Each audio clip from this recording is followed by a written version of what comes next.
2 computers, 1 video. What could go wrong? So I decided to go ahead and make this video showing some of the older systems that I've actually refurbished into gaming computers. I'm also making it so I can show people who are on a limited budget how they can really start gaming with very little money. So I'm going to go and back to how I started flipping computers is using the old pre-built systems and fixing them up and turning them into little gaming computers. So here are the 2 computers I'm going to be using. They are some Lenovo ThinkCentre computers that I picked up from a local newspaper that was liquidating them because they decided to switch to laptops. I was able to get these machines for really a ridiculous price. The base of both of these systems are essentially the same. They are Intel i5-3470 4-core 4-thread processors. I'm going to be putting in these systems 8 GB of DDR3 memory. Why not 16? Well, 4 gig DIMMs are the only DIMMs I have available right now, and 8 GB of memory is still more than sufficient for a really basic gaming experience. Of course, I'll be putting my 120 GB SSD and 1 TB hard disk drive in here. And then for the graphics, I'm going to be using 2 different GTX 1050 Ti's. One of these, the Gigabyte, actually has the 6-pin connector, but the power draw on the card is very low. But I have these adapter cables that will allow me to utilize the power supply that's already in this machine for the graphics card. I'm not too concerned about excess power draw because these graphics cards only pull between 75 and 85 watts of power. So even if it draws a little bit more than what is available from the PCIe slot, I don't foresee it drawing so much that it may trip the system. I've done this multiple times on computers of this caliber before, and I've never encountered that kind of issue before. Obviously, if you wanted to put in a bigger graphics card than what's in here, you would have to upgrade the power supply. But that's a relatively simple fix because I know that the connectors on the power supply that is provided by Lenovo is not proprietary. It's all standardized. So an upgrade is very simple to do. Now I haven't opened up either of these systems in quite some time. I only opened them up to remove the RAM and drives that were in there previously to use them in other builds. So I know that I possibly need to replace the thermal paste on the CPU. And I know that I'm going to have to reapply new thermal paste on both of the graphics cards as I just received them. I'm going to go ahead and go through the whole process showing you how I clean them up, how I disassemble it and put it all back together, so you can go ahead and see some of the work I do to get these systems up and running. So let's get started. Now the first thing that I want to do before I open up the computers is actually get into these video cards that I just got. I picked them up today and I don't really know what condition they're in. So what I typically do is just disassemble the card, take it apart, and give it a good cleaning. And for that, I'm going to be using my trusty data vac. I'll be using some of this contact cleaner that I use all the time, and my old toothbrush that I use to scrub everything down, and some new thermal paste onto there. So let's go ahead and get started.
Both graphics cards are now ready. Now let's get these computers open.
Here are the computers.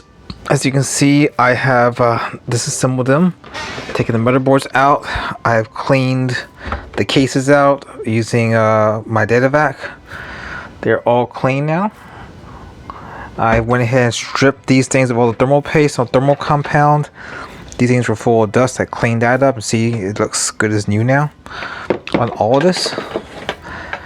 There you go. These stock fan coolers are actually pretty nice. The only problem I have with these stock coolers is the fact that the metal is extremely hard, or extremely sharp. So I'd be very careful when working with this. So you can see, all nice and clean. All nice and clean. I'm going to go ahead and proceed to stick everything back into the case, get it all set up and good to go.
I've been busy all day and I finally got around to this system, and the one problem I just discovered here was that this DIMM stop where this memory is in right now is bad.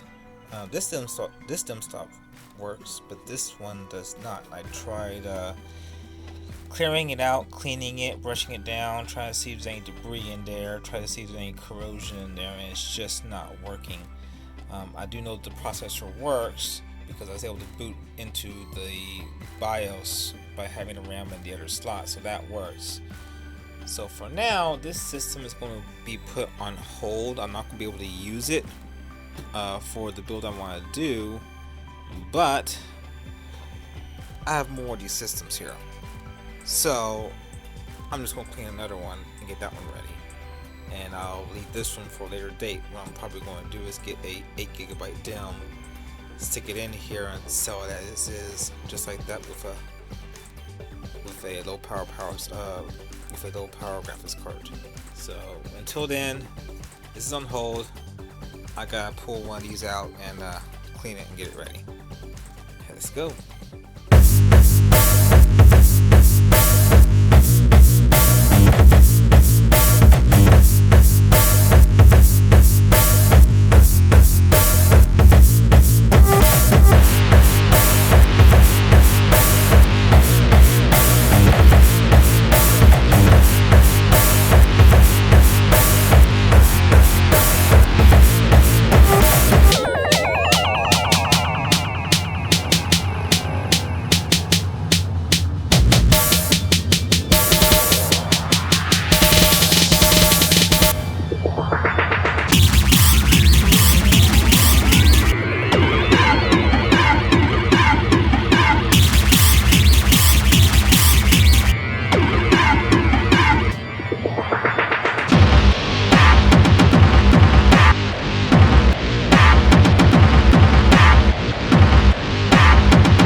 Well, I finished both of the builds. I know by the time this video gets posted, it's going to be October instead of September when I finish them.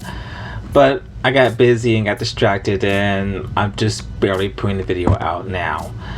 So the total cost of these systems was actually pretty inexpensive. The base Lenovo systems were about $50 a piece, and combine that with the graphics cards for each unit, which was about $100 per graphics card. The RAM was an additional $20 for 8 gigabytes of memory for both of these machines. And of course, the solid state drive and the hard drive combined was around $35. So I spent about $205 for each of these respective builds. And I plan on selling them for around $350 or so, which is a pretty good profit for these builds. Now, as you saw in the video, I did have some problems. One system I was not able to utilize due to the fact that one of the DIMM slots was not working properly. One of the RAM sticks went bad, so I had to find some other DDR3 4GB sticks that I had lying around to use in the build. And of course, both systems were also very dirty. And as you saw in the video, I did spend quite some time cleaning them, refurbishing them, and making sure everything was working properly.